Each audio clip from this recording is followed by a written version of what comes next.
عشاء کی نماز کے لیے نمازی جمع ہو چکے تھے۔ سمندر خان مسجد کے باہر بنے وضو خانے سے نکلا تو اندھیرا چھایا ہوا تھا اور جماعت کھڑی ہو چکی تھی۔ اس نے دیکھا کہ ایک شخص ایک چادر میں جلدی جلدی مسجد کے باہر پڑے کچھ جوتے چپلیں سمیٹ رہا ہے۔ سمندر خان کی آنکھوں میں خون اتر آیا اور وہ اسے خنزیر کا بچہ کہتے ہوئے اس کے اوپر جھپٹ پڑا۔ وہ کمزور شخص جلد ہی قابو میں آ گیا اور کچھ کہنے کے بجائے صرف غوں غاں کرنے لگا۔ شاید وہ ایک معذور فرد تھا۔ سمندر خان نے اسے یکے بعد دیگرے 2-4 تھپڑ مارے تو وہ نیچے گر پڑا اور پھر خود نہ اٹھ سکا۔ سمندر خان کو اس کی حالت پر افسوس ہونے لگا اور اس نے آگے بڑھ کر اٹھنے کا سہارا دیا۔ آخر تم کو ایسی کیا مار پڑی ہے کہ تم مسجد کو بھی نہیں بخش رہا ہے؟ سمندر خان نے اس چور کی نم آلود آنکھوں میں آنکھیں گاڑتے ہوئے سختی سے پوچھا، مگر جواب ندارت۔ کچھ ہچکچاتے ہوئے اس گونگے اور نحیف شخص نے ایک مظلومانہ خاموشی کے ساتھ اپنی قمیص اٹھا کر اپنا پچکا ہوا پیٹ سمندر خان کے سامنے کر دیا۔ مسجد کے دروازے سے باہر آنے والی ملگجی سی روشنی میں یہ منظر دیکھ کر سمندر خان کے غصے کا طوفان کسی جھاگ کی طرح اچانک بیٹھ گیا۔ تھوڑی دیر بعد سمندر خان مسجد کے باہر اس شخص کے پیچھے تھکے قدموں سے چلا جا رہا تھا۔ اس کے پیروں میں بھی ایک معمولی سی چپل نظر آ رہی تھی۔ خدا مجھے معاف کرے، وہ زیر لب بڑبڑا رہا تھا۔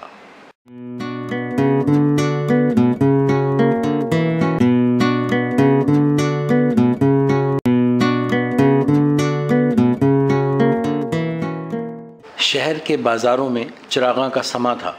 آزادی کے 50 برس گزر جانے پر جشن طلائی منایا جا رہا تھا۔ ریڈیو، ٹیلی ویژن دکانوں پر شور مچا رہے تھے۔ خریداروں کا ہر طرف ایک ہجوم تھا۔ کھوے سے کھوا چھل رہا تھا۔ سمندر خان نے بے فکری اور آزادی سے چلتے پھرتے اور چمکتی دمکتی سڑکوں پر گھومتے ان مرد و زن کو دیکھا تو اس کے ذہن میں اپنے علاقے کی حالت زار کا نقشہ کھنچ گیا۔ سر شامی اندھیرا، تنگ گلیوں میں کتوں، گیدڑوں اور بھیڑیوں کا راج۔ ایسے میں کوئی مجبوری ہی اس اندھیرے میں کسی کو یہ خطرات مول لینے پر مجبور کر سکتی تھی۔ شہر کی جانب جانے والی پگڈنڈیاں اور راستے رات میں قطعی ناقابل عبور ہوتے۔ ان سوچوں میں گم اس کی نظر اچانک گل خان پر پڑ گئی۔ وہ اپنے اہل خاندان کے ساتھ ایک چمچم کرتی لینڈ کروزر جیپ سے اتر کر ایک بڑی دکان میں داخل ہو رہا تھا۔ گل خان کے لباس اس کے اہل خانہ کے زرق برق کپڑوں، بلا برقعے بے پردہ سی بیویوں اور بچوں کو دیکھ کر وہ دنگ رہ گیا۔ اس کی عقل نے اس حقیقت کو قبول کرنے سے یکسر انکار کر دیا کہ یہ وہی پڑوسی خاندان ہے۔ خود خوابوں کی دنیا میں رہنے کے باوجود سمندر خان ابھی تک شہری سیاسی قوت اور اس کے نشے سے ناآشنا ہی رہا تھا۔ وہ اپنے ہم قبیلہ کے سماجی رویے میں اتنی بڑی تبدیلی ہضم کرنے سے قاصر تھا۔ اس وقت اس کے سامنے صرف اور صرف جرگے کا فیصلہ اور اس کے دوران گل خان کا سخت کردار چکر کھا رہا تھا۔ اس نے بمشکل اپنے آپ پر قابو پایا اور اپنی چادر میں چھپی رائفل پر اپنی گرفت مضبوط کر لی۔ چادر میں لپٹے ہوئے سمندر خان کو کسی واقف کار کا پہچان لینا اس وقت ایک دشوار امر تھا۔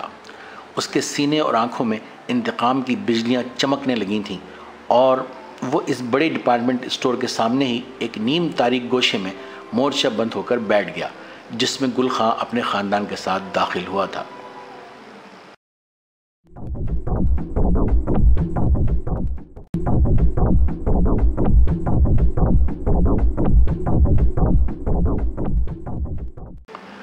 گل خان خاصی دیر بعد شاپنگ کے تھیلوں سے لدا پھندا اکڑتا ہوا برآمد ہوا۔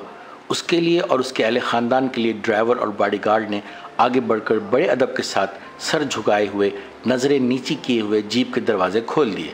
اب یا کبھی نہیں، سمندر خان نے سوچا اور اس نے رائفل کی نالی سامنے کرتے ہوئے جیپ کی جانب دوڑ لگا دی۔ کئی فائروں کی آوازیں بلند ہوئیں اور ہجوم میں بھگدڑ مچ گئی۔ سمندر خان کی چلائی ہوئی گولیاں سپر مارکیٹ کے جز وقتی سیکیورٹی گارڈ دریا خان کے جسم میں پیوست ہو چکی تھیں۔ وہ مارکیٹ کے خفیہ سیکیورٹی کیمرے کی مدد سے خاصی دیر سے اس مشتبہ شخص کو دیکھ رہا تھا، جو مارکیٹ کے سامنے ایک تاریک گوشے میں چھپا ہوا تھا۔ دریا خان زخمی ہو جانے کے باعث فوری طور پر ہلاک ہو جانے والے مجرم کو نہ دیکھ سکا تھا، جسے گل خان کے محافظوں نے قابو پانے کے بعد وہیں درجنوں گولیاں مار کر چھلنی کر دیا تھا۔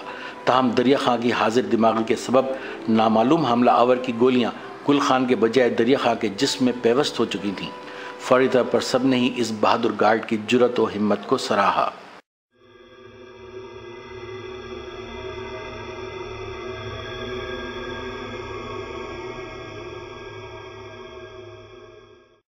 ہلاک ہو جانے والے حملہ آور کی شناخت ہو جانے کے بعد اور کسی حد تک صحت یابی حاصل ہو جانے پر دریا خان سردار قلعے میں موجود تھا۔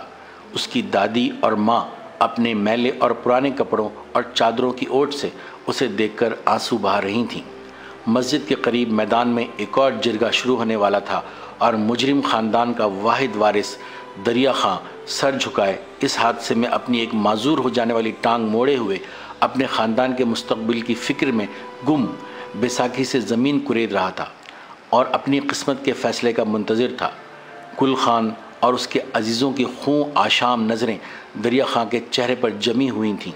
سورج اپنی تمام تر تمازت کے ساتھ تیزی سے مشرق سے ابھر رہا تھا اور ہر قسم کے غم دوراں سے بے نیاز دور سر بے فلک پہاڑوں کی چوٹیاں سورج کی کرنوں سے چمکنے لگی تھیں اور ایک بڑا سا طیارہ ان زمینی کارروائیوں سے لاپرواہ مغرب سے مشرق کی جانب اڑا چلا جا رہا تھا۔